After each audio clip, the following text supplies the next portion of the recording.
பெரியவர்களுக்கும் என்னுடைய மாலை வணக்கம். International foundation, doctor Kalam international foundation அப்படின்னு ஒரு விஷயத்த செய்யணும் அப்படின்னு சொல்லி நிறைய நல்லுள்ளங்கள், அவருடைய நண்பர்கள், ஃப்ரெண்ட்ஸ், பிரபலங்கள் எல்லாரும் நிறையா விஷயங்கள் எங்களை கடந்த 2 மாதமாக கேட்டுட்டே இருந்தாங்க. எதுக்காக ஒரு ஃபவுண்டேஷன் அப்படின்னு ஒன்று ஆரம்பிக்கணும்? ஒரு மிகப்பெரிய தலைவர் டாக்டர் கலாம் அவர்கள், மிகப்பெரிய தலைவர். அவர் தன்னுடைய வாழ்க்கையில முக்காவாசி பகுதியை நாட்டுக்காக தன்னுடைய வாழ்க்கையை முழுவதுமே அர்ப்பணித்திருக்கார். சரி, அவருடைய மறைவுக்கு அப்புறம் ஒரு விஷயத்த பண்ணணும் அப்படின்னு சொல்லி ரொம்ப நாளா நிறைய விஷயங்கள் நிறைய நண்பர்கள் மூலமா ஒரு கேள்வியா கேட்டே இருந்தாங்க. நீங்க ஒரு விஷயத்த செய்யலாம் அப்படின்னு சொல்லி. ஏன் செய்யணும் அப்படிங்கிறது மிகப்பெரிய கேள்வி. செய்யாமே இருக்கலாம், ஏன் செய்யணும்? டாக்டர் கலாம் அவர்களுடைய பெயருக்கு பின்னால் மிகப்பெரிய சக்தி பலம் இருக்கிறது.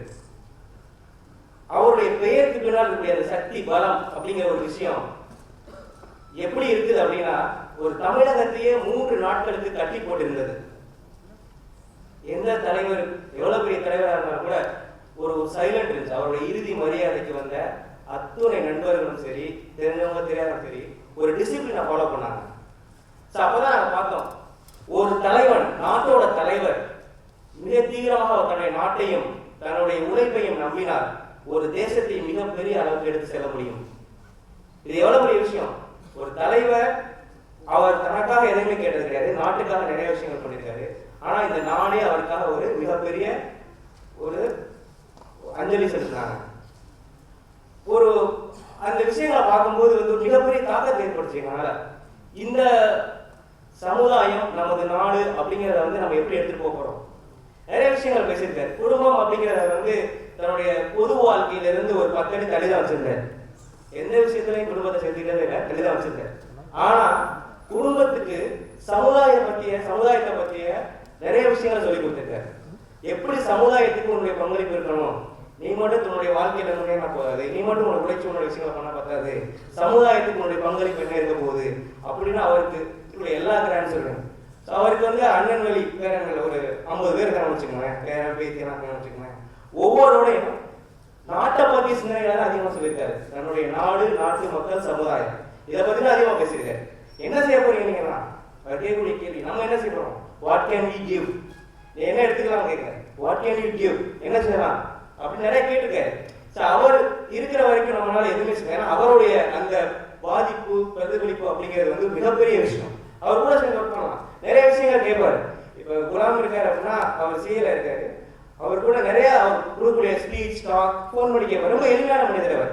இந்த மாதிரி ஒரு விஷயம் இருப்பா, இதுக்கு என்ன செய்யலாம், ரொம்ப அவர் ஈகோலாம் பார்க்க மாட்டார். சரி, நான் அந்த மாதிரி ஒரு கம்ப்யூட்டர் சயின்ஸ் ஒரு டாக் கொடுக்குறேன், இதுக்கு என்ன சொல்றேன், உன்னோட பாயிண்ட்ஸ் என்ன. அப்ப எந்த அளவுக்கு அவருடைய ரீச் இருக்குன்னு பாருங்க. ஒவ்வொரு மனுஷனுடைய அவருடைய அறிவாமை அப்படிங்கிறது மிகப்பெரிய அளவுல தாக்கத்தை ஏற்படுச்சு.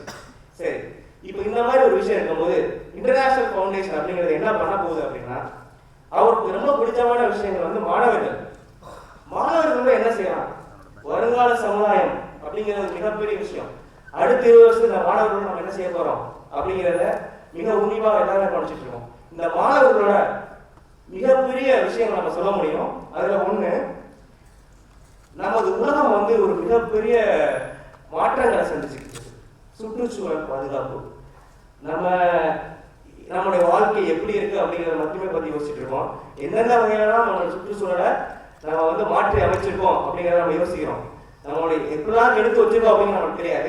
ஏதாவது ஒரு வகையில அந்த சுற்றுச்சூழலை மேம்படுத்த முடியுமா அப்படிங்கிறதுக்கு மாணவர்களிடையே ஒரு விழிப்புணர்வை கொண்டு பண்ண முடியும். அதுக்கு இந்த டாக்டர் இன்டர்நேஷனல் நம்மளுடைய ஃபவுண்டேஷன் ஒரு இனிஷியேட்டிவ் ஒன்று பண்ணோம். மாணவர்களிடையே மரம் வளர்ப்பது, எப்படி கார்பன் டை ஆக்சைடோட எப்படி இது பண்ணலாம், இதுக்கு ஒரு ஆராய்ச்சி என்ன பண்ணலாம், அவங்க கூட ஒர்க் பண்ண போறோம். இன்னொன்று, இன்னைக்கு நம்ம உலகத்துடைய மிகப்பெரிய த்ரெட் அப்படின்னு கேட்டீங்கன்னா தண்ணீர். இந்த வாட்டர் லெவல் இருக்கு இல்லையா, அது ரொம்ப குறைஞ்சிட்டே வருது.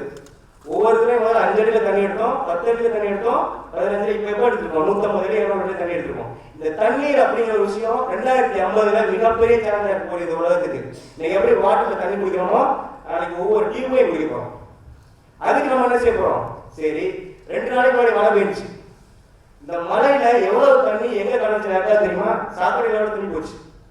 இதை பத்தி யாருமே யோசிக்கிறது. ஏதோ தண்ணி கலக்குது, ஏதோ போகுது. இதுக்கு மாணவர்களோட சேர்ந்து ஒர்க் பண்ண போறோம். எப்படி இந்த வாட்டர், ரெயின் வாட்டர் எப்படி சேவ் பண்ணலாம், சரி எக்ஸஸ் ஆகிற வாட்டர் எப்படி சேவ் பண்ணலாம், நிறைய ப்ராஜெக்ட் பண்ணலாம்.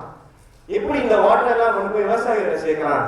நம்மளை மட்டுமே பார்த்துருந்தா என் வீட்டில் தண்ணி இருந்தால் போதுமா, மிச்சம் இருக்க தண்ணி என்ன பண்ணலாம். ஸோ ஒரு எக்ஸாம்பிள் சொல்றேன். ராமேஸ்வரத்தில் ஹவுஸ் ஆஃப் கலாம்ல தண்ணி டேங்க்ல ஏற்ற முடியும். சரி, ஆட்டோமேட்டிக்காக கிடையாது. தண்ணி நிறைஞ்சிச்சுன்னா என்ன ஆகும், எங்கேயோ ஒரு இடத்துல வந்து போயிடும். ஒரு ஐடியா, என்னோட ஒரு ஐடியா யோசிச்சு டாக்டர் கலாம் அவங்க சொன்னார், அந்த தண்ணியோட ஓவர் டேங்க் இல்லையா, அங்கேருந்து ஒரு டியூப் போட்டு நேரம் கிணறு வரும், கிணறுக்கு வந்து விழுந்துடும். யோசிச்சு பாருங்க, ஒரு தண்ணீர் வந்து இது எங்கேயோ போயிருக்கலாம். அவர் ஏன் தண்ணி எங்க அவர் பத்தி யோசிக்கணும். எங்கேயோ இருக்க ராமேஸ்வரத்தில் ஹவுஸ் ஆஃப் கலாம்ல தண்ணி வேஸ்டாக போகும்போது அதையும் யோசிக்கணும். தண்ணி நிறைஞ்சா என்ன பண்ணுவேன் உனக்கு தெரியுமா. சரி, அதுக்கு ஒரு என்ன பண்ண, ஒரு டியூப் போட்டு நேரம் கிணறு வரைக்கும் வரும், கிணத்துல தண்ணி வரும். ஒரு சொட்டு தண்ணி கூட வினாடா சார். இந்த மாதிரி எத்தனையோ வினோட்டியான விஷயங்களை யோசிக்கலாம். இப்போ வருங்கால சமுதாயத்தோட யோசிச்சோம்னா 2050 நம்ம நிறைய தண்ணிகளை சேமிக்க முடியும். இந்த தண்ணீர் அப்படிங்கிறது ரொம்ப ரொம்ப முக்கியமான விஷயம்.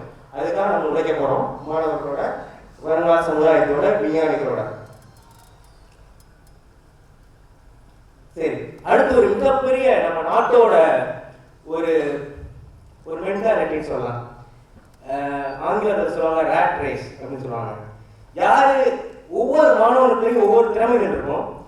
என்ன படிக்கணும், என்ன ஆகணும் அப்படிங்கிறது ஒவ்வொரு மாணவனுக்கும் தெரியும். நிறைய கனவுகள் இருக்கும், எல்லாமே இருக்கு. டாக்டர் கலாம் சொல்லியிருக்காங்க கனவு காண அப்படின்னு சொல்லியிருக்காங்க. இந்த பையன் கனவு காண அடுத்த நிமிஷத்துலேயே சொல்லிடுவாங்க, கனவு காணதான் நான் சொல்றது செய்ய அப்படின்னு. ஸோ என்ன பண்ண போறோம் அப்படின்னா, இந்த மாணவர்களுடைய யூனிக் குவாலிட்டிஸ், யூஆர் யூனிக் அப்படின்னு சொல்லியிருக்காரு. ஒவ்வொரு மாணவர்களுக்கும் ஏதாவது ஒரு திறமைகள் இருக்கும். எல்லாரும் சாஃப்ட்வேர் இன்ஜினியர் ஆகணும் தேவையில்லை, எல்லாரும் வந்து கவிஞர் ஆகணும் தேவையில்லை. ஒரு மாணவர் கவிஞர் ஆகலாம், ஒரு மாணவர் சாஃப்ட்வேர் இன்ஜினியர் ஆகலாம், ஒரு மாணவர் விஞ்ஞானி ஆகலாம், ஒரு மாணவர் நாட்டோட பிரதமர் ஆகலாம். ஸோ நம்ம என்ன பண்றோம்னா, நம்மளுடைய சமுதாயம் நம்ம என்ன பண்றோம்னா, இவர் சாஃப்ட்வேர் இன்ஜினியர் ஆகிட்டாரா நீனாகும், இவர் சாஃப்ட்வேர் இன்ஜினியர் ஆகிட்டாரா நீனாகும், இவர் வந்து இந்த மாதிரி ஒரு இதாகிட்டாரா அதே ஃபாலோ பண்ணும். ஸோ மாணவர்களோட சேர்ந்து அவங்களுக்கு தன்னம்பிக்கை கொடுக்க போறாங்க. எப்படி அப்படின்னா, உங்களால முடியும், உங்களுடைய கருத்துக்களால உங்களுடைய கனவுகளை நீங்கள் அடுத்த கட்டத்துக்கு எடுத்துட்டு போக முடியும். ஒரு மாணவர் கெமிஸ்ட்ரி படிக்கிறார் அப்படின்னா அவருக்கு கெமிஸ்ட்ரியில என்ன பண்ண முடியும் அப்படிங்கிற திட்டத்தை சொல்லி தர போறோம். ஒரு மாணவர் பிசிக்ஸ், பேசிக் சயின்ஸ் அப்படிங்கிறது நம்ம நாட்டில் ரொம்ப ரொம்ப அதோட கவனம் குறைஞ்சிக்கிட்டே வருது. ஆராய்ச்சிகள் ரொம்ப கம்மியா இருக்கு. அதுக்கு என்ன பண்ண போறோம், இன்டர்நேஷனல் ஃபவுண்டேஷன் அதுக்கு ஹெல்ப் பண்ண போகுது.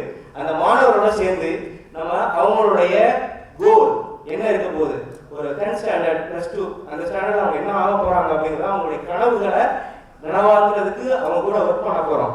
இதெல்லாம் சின்ன சின்ன விஷயங்கள் தான். ஆனா இந்த விஷயங்கள் ஒரு 10 வருஷம் 20 வருஷம் கழிச்சு நம்ம நாட்டோடைய மனித வளத்தை வேற மாதிரி திரும்பி பார்க்க வைக்கிறது எங்களோட நம்பிக்கை. Hope you all appreciate that. இன்னொரு ஒரு ஒரு வித்தியாசமான மனப்பான்பு நம்ம நாட்டுல இருக்கு. என்னன்னா, ஒரு ஒரு ஆர்டர் இருக்கு. மாணவன் அப்படின்னா 10வது படிக்கணும், 11வது படிக்கணும், 12வது படிக்கணும், இன்ஜினியரிங் படிக்கணும், இல்ல டிகிரி படிக்கணும், மெடிக்கல் படிக்கணும். சரி, ஏதாவது ஒரு மாணவர் 10வது படிக்கும்போது தொழில் துவங்குறேன்னு சொன்னா அந்த வீட்டில் என்ன நடக்கும்? ஏதாவது ஒரு மாணவர் 10வது படிக்கும்போது நான் தொழில் துவங்குறேன் அப்படின்னு சொன்னா என்ன நடக்கும்? வித்தியாசமா பார்ப்பாங்க, என்ன பண்ண போறாங்க அப்படின்னு சொல்லி. ஸோ இது என்ன அப்படின்னா, டாக்டர் கலாம் அவருடைய முக்கியமான கனவு. ஒவ்வொரு மாணவனும் ஒரு மிகப்பெரிய தொழிற்சாலை நடத்த முடியும். நிறைய பேருக்கு அவர் சொல்லுவாரு, நீ வேலை பார்க்கறது முக்கியம் இல்லை, நீ எத்தனை பேருக்கு வேலை கொடுக்குற. We are only producing people to get jobs.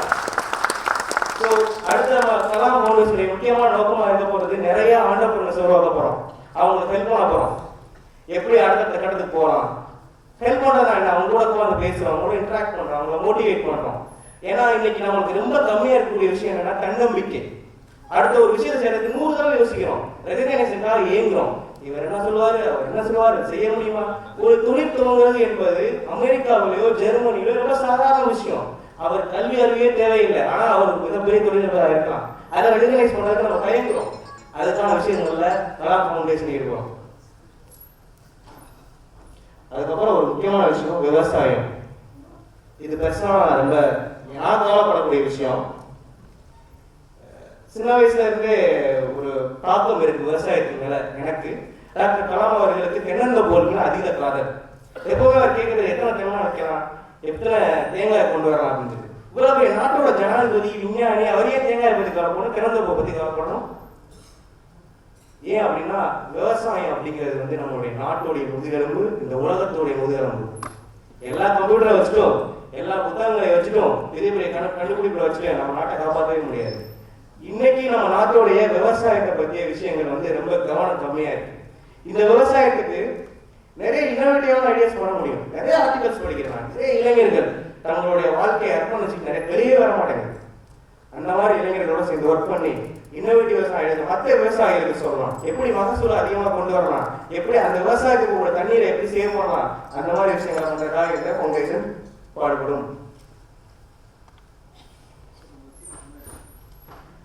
மிக முக்கியமான விஷயம், மாணவர்களோட டாக்டர் கலாம் ஐயா அவர்களுக்கு ஒரு ஐக்கியம், ஒரு தொடர்பு இருந்தது. என்ன அப்படின்னா, அவர் சொல்லக்கூடிய விஷயத்த இந்த மாணவ சமுதாயம், இளைஞர் சமுதாயம் வந்து அதிகமா கேட்டு ரசிச்சாங்க. ஒரு ஃபேன்ஸ், நிறைய ஃபேன்ஸ், ஒரு சினி இண்டஸ்ட்ரியில் இருக்கிறவங்களுக்கு ஈக்குவல் ஃபேன்ஸ் அவர் போனாங்க. எதனால அப்படின்னா அவருடைய அந்த கரிஸ்மா. சரி, ஒரு மனுஷன் ஒரு உயர்ந்த அளவுக்கு போனதுக்கு அப்புறம் ஒரு விஷயத்த சொன்னா அந்த நாடு கேட்கும், அந்த சமுதாயம் கேட்கும். அவர் ஒரு விஷயம் சொல்றாரு, ரொம்ப சிம்பிளான விஷயம், நம்ம எல்லாம் செய்யறதுக்கு முயற்சி பண்ணுவோம். ஒவ்வொருத்தருடைய வீட்டிலையும் என்ன இருக்கணும், ஒரு நூலகம் இருக்கணும். அந்த நூலகத்துல 10 நூல்கள் இருக்க வேண்டும். ஒவ்வொரு நாளும் 1 மணி நேரம் அந்த குடும்பம் படிக்க வேண்டும். சிம்பிளான விஷயம். இதுக்கான முயற்சியில இன்டர்நேஷனல் ஃபவுண்டேஷன் ஈடுபடும். ஒவ்வொரு குடும்பத்தோடையும் பேசுவோம். இந்தியாவில் இருக்கக்கூடிய எல்லா குடும்பத்தோடையும் சொல்லுவோம், நீங்கள் உங்கள் வீட்டில் லைப்ரரியை உருவாக்குங்கள், உங்கள் குழந்தைகளோடு படியுங்கள் அப்படிங்கிறத ஒரு பெரிய கேம்பெயினா பண்ணுவோம். எதுக்காக அப்படின்னா, புத்தகங்கள் தான் அறிவை கொடுக்க முடியும், புத்தகங்கள் தான் நல்ல விஷயங்களை செய்ய முடியும், புத்தகங்கள் தான் அறிவை வளர்க்க முடியும். எந்த வீட்டில் அதிக வாசிப்பு திறன் இருக்கிறதோ அந்த வீடு அறிவு சார்ந்த வீடாக திகழும். நம்ம அதை விட்டு நம்ம மற்ற நிறைய விஷயங்கள் பண்றோம். அறிவு சார்ந்த விஷயங்கள் செய்யலாம், நிறைய படிக்கலாம். சரி, கடைசியா ஒரு மிக முக்கியமான வேண்டுதல், எவ்வளவு தூரம் ரீச் ஆகல அப்படிங்கிறது தெரியல, பட் நிறைய நண்பர்கள், நிறைய பொது வாழ்க்கையில் இருக்கவங்க எல்லாம் வந்து டாக்டர் கலாம் மேல இருக்கிற அன்புனால ஒரு விஷயத்தை செய்யலாம் அப்படின்னு ஆசைப்படுறாங்க. அந்த விஷயம் என்னன்னா, அவருக்கு ஒரு சிலை வச்சிடணும், எப்படியாவது ஒரு சிலையை ஏதாவது ஒரு இடத்துல வச்சிடணும் அப்படிங்கிறது வந்து நிறைய யோசிக்கிறாங்க. கொஞ்சம் பொறுமையா இருங்க. பர்சனலா டாக்டர் கலாம் அவருக்கு சிலை வைக்கிறத பத்தி எந்த விதமான அப்ஜெக்ஷன் கிடையாது. ஆனா அவர் என்ன சொல்றாருன்னா, ஒரு விஷயம் மனித குலத்துக்கு பயன்படுமானால் அது எப்படி வேணாலும் பண்ணலாம். சரி, சிலை வைக்கிறதுனால யாருக்காவது பயன் இருக்கா? டாக்டர் கலாம் பத்தி ஒரு 10 வருஷம் கழிச்சு தெரிஞ்சுக்குவோம், 20 வருஷம் கழிச்சு தெரிஞ்சுக்குவோம். அந்த பணம் 50 லட்ச ரூபாய், 25 லட்ச ரூபாய் நீங்கள் ஏதாவது ஒரு ஏழை மாணவனுக்கு செலவழிங்க,